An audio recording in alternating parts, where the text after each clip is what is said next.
Stop for a moment. Feel the weight in your chest. That crushing, suffocating sensation of being trapped in a psychological loop that seems impossible to break.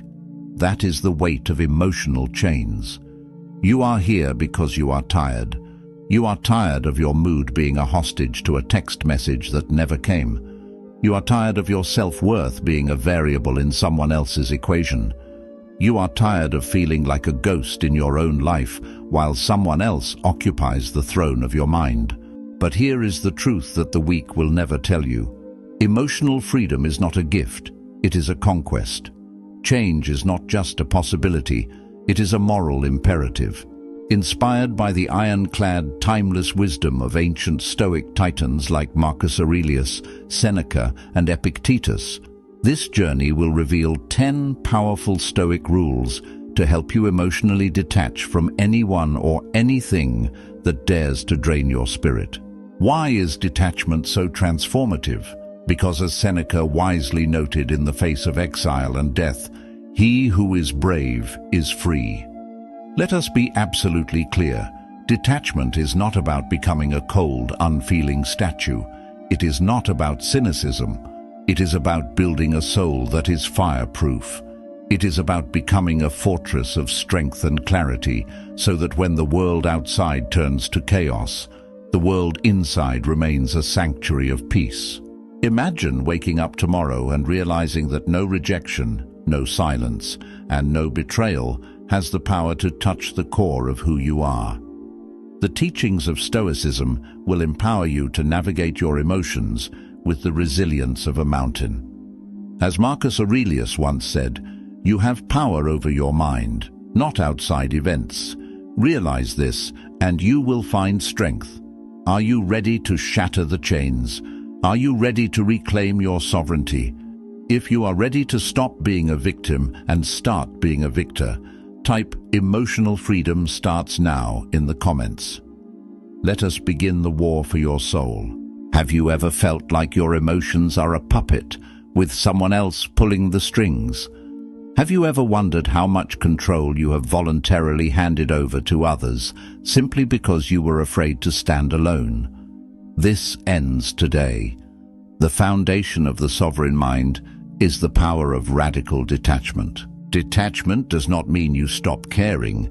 It means you stop living a life where your internal state is a mirror of someone else's behavior. Consider Epictetus, a man born into the literal chains of slavery.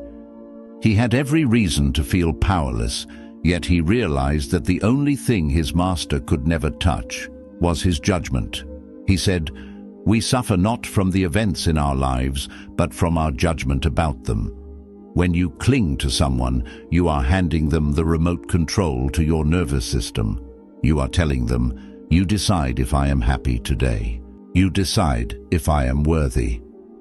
Radical detachment is about snatching that remote back. It is about understanding that your worth is an intrinsic constant, not a fluctuating market value. Imagine your emotions are like a kite. Every string attached to a person or an expectation represents a way for the world to pull you down. If you hold too many strings, you are at the mercy of every breeze. The Stoic loosens the grip.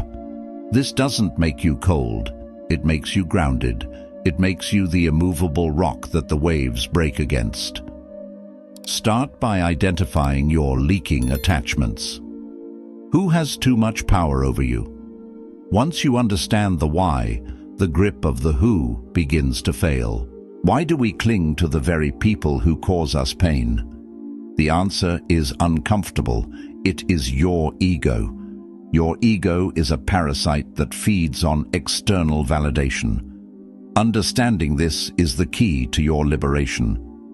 Epictetus once said, "Wealth consists not in having great possessions, but in having few wants." This applies to your heart.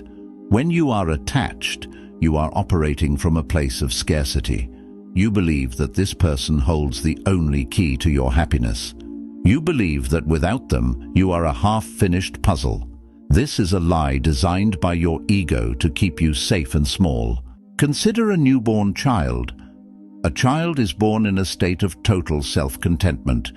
As we grow, we allow the world to convince us that we are not enough on our own. We begin to clutter our lives with emotional attachments that cloud our judgment.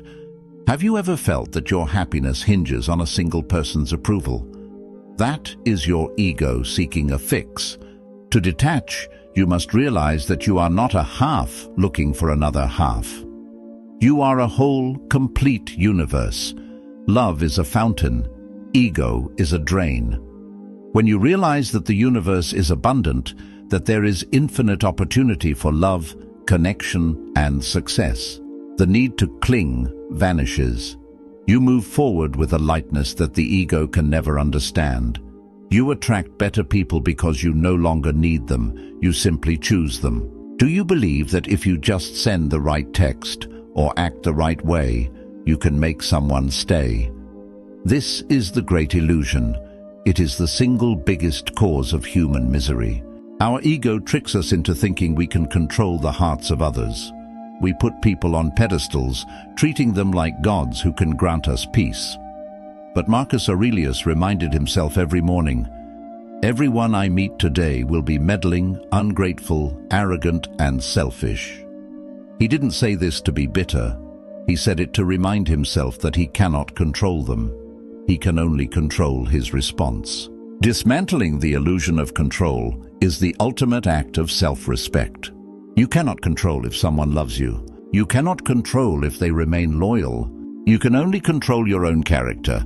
When you stop trying to control the uncontrollable, a massive weight lifts off your shoulders. Instead of seeking validation from a partner, practice self-affirmation. Remind yourself of your unique strengths. You have power over your mind, not outside events. Recognize that the world is vast. If one door closes, it is because that door was never meant to lead to your empire. In relationships, this allows you to love with strength rather than desperation. You become high value because you are no longer a beggar for attention. Detachment is not a vibe, it is a discipline. It is a muscle that must be worked until it is strong enough to carry your life. We often cling to the past because the unknown future feels like a void. We hold the burning rope because we are afraid of the fall. But letting go isn't falling, it is ascending. In the modern world, our attachments are digitized. We check their social media. We track their movements. We are addicted to the ghost of what was. But remember, social media is a curated snapshot. It is a filtered lie. Every second you spend scrolling through their life is a second you are neglecting your own. Are you constantly comparing your real life to someone else's highlight reel? It is time to break that cycle. Not knowing every detail of their life isn't missing out, it is reclaiming your mind. It is being fully present in your own arena. Detachment isn't about giving up happiness, it's about defining it on your own terms. No one's opinion has the power to define your worth unless you hand them the microphone. This realization is your armor. It allows you to move forward unburdened, open to the genuine, fulfilling connections that are waiting just around the corner. Letting go isn't an end. It is a bold, aggressive step toward the life you were meant to live. Where does your value come from? If it comes from your bank account, your title, or your partner, you are a slave. The Stoic path to joy requires you to anchor your value in the only thing that can never be taken, your virtue. As Epictetus wisely said, wealth is not in possessions, but in having few wants. This applies to people. When the challenge is to detach from someone, it is not about hate. It is about realizing that the most profound companionship you will ever have is the one you have with your own soul. How often do we believe our worth dips because someone ignored us? That is the mindset of a servant. Imagine instead a bird realizing the cage door has been open the whole time. Self-reliance is the greatest gift you can give yourself. It teaches you that your value does not fluctuate based on someone else's mood swings. Detachment is a process of drawing closer to your own essence. It is like tending a garden. You don't beg a flower to grow. You prepare the soil and water the plants. In focusing on your own growth, you cultivate a garden that is beautiful regardless of who walks through it. Your self-worth is not a puzzle missing a piece. It is a masterpiece that is already complete. Are you living in a graveyard of memories, or are you living in a prison of what-ifs? Marcus Aurelius gave us the secret. Confine yourself to the present. Emotional attachment lives in the past or the future. It cannot survive in the now. When you dwell on the past, you are reliving pain that no longer exists. When you worry about the future, you are suffering from ghosts. Both habits steal your life. Practice the Stoic art of mindfulness. Pay attention to your current experience without judgment. When you work, work with the focus of a surgeon. When you walk, feel the ground. Notice the taste of your food. By immersing yourself in the physical reality of the now, you ground your spirit. You starve the attachment of the time it needs to survive. You build a foundation of emotional stability that allows you to face any storm with a focused mind. The soul is dyed with the color of its thoughts. If you think, "I am lost without them," your soul will be gray and weak. If you think, "This is the forge where I become steel," your soul becomes vibrant and powerful. Reframing is the tool that breaks emotional dependencies. You must identify the negative thoughts that keep you attached. Beliefs like, "I'll never find someone else," are lies your ego tells to keep you safe in your misery. Is that thought true? No. It is fear masquerading as fact. Replace it with sovereign affirmations. Instead of "I am lonely," say, "I am in a season of deep self-mastery." Instead of "they left me," say, "The universe has removed what was no longer serving my growth." This is not positive thinking. It is accurate thinking. It is choosing a perspective that empowers you to move. By challenging your beliefs, you gain control over your destiny. Do you struggle to say no? If you do, you have no self. Setting boundaries is not an act of aggression. It is an act of self-preservation. Boundaries protect your well-being and give you control over your emotional space. You must decide what is acceptable and what is not. When you set a boundary, you define the line between your peace and someone else's chaos. If someone's behavior causes you stress, you must have the courage to say no. No to the late-night text. No to the toxic talk. No to the manipulation. This isn't about being mean. It is about being sovereign. Boundaries are a signal to the world that you value your soul. Over time, they lead to healthier relationships based on respect rather than needing. You are the bouncer of your own heart. When was the last time you invested in your own advancement? Seneca believed that a sound mind in a sound body was the key to happiness. Self-care is not pampering, it is maintenance. It means prioritizing your body, mind, and spirit. Physical exercise is a Stoic requirement. It releases the chemicals of joy and hardens your discipline. Meditation centers your thoughts and reduces the noise of emotional attachment. Engage in your own passions. Whether it is building a business, reading great books, or lifting heavy weights, these activities provide a fulfillment that no person can ever give you. By taking care of yourself, you build a foundation of self-assuredness. You detach from others not because you are cold, but because you are so full of purpose that you simply don't have room for the drama of attachment. We cling to people because we are focused on what we lack. We feel a hole and we try to fill it with another person. But gratitude is the antidote to scarcity. Gratitude helps you recognize the immense value of what you already possess. As Epictetus noted, do not spoil what you have by desiring what you have not. Each day, find 3 things that are going right. Acknowledge the sunrise, the strength in your body, the wisdom in your mind. When you live in a state of gratitude, you move from a hungry heart to a full heart, and a full heart does not need to cling. It is already satisfied. It is already at peace. Realize that your cup is already overflowing. The journey through the 10 rules is complete. But let us be honest with one another. The journey of your life has only just begun. You now stand at a crossroads.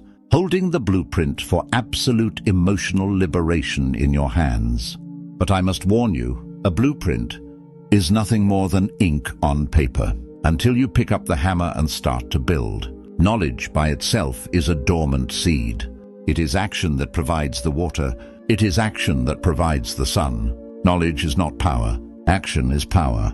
Implementation is power. The courage to change is the only power that matters. From this very moment, the mental shackles that have held you hostage are not just unlocked, they are shattered. The heavy iron of past regrets and the cold chains of other people's opinions have been melted down in the forge of Stoic wisdom. Look at your hands. Look at your mind. You are no longer a puppet. There is no one behind the curtain pulling your strings. There is no text message, no ghosting, and no betrayal that can force you to dance to the tune of misery ever again. You are a Stoic warrior, standing tall and immovable in the fortress of your own mind. You have stopped being a tenant in your own life and have finally become the landlord. You are the sole architect of your emotions and the undisputed captain of your soul. I want you to stop and make a sacred vow to yourself right now. This is not a New Year's resolution that fades by February. This is a blood oath with your own destiny.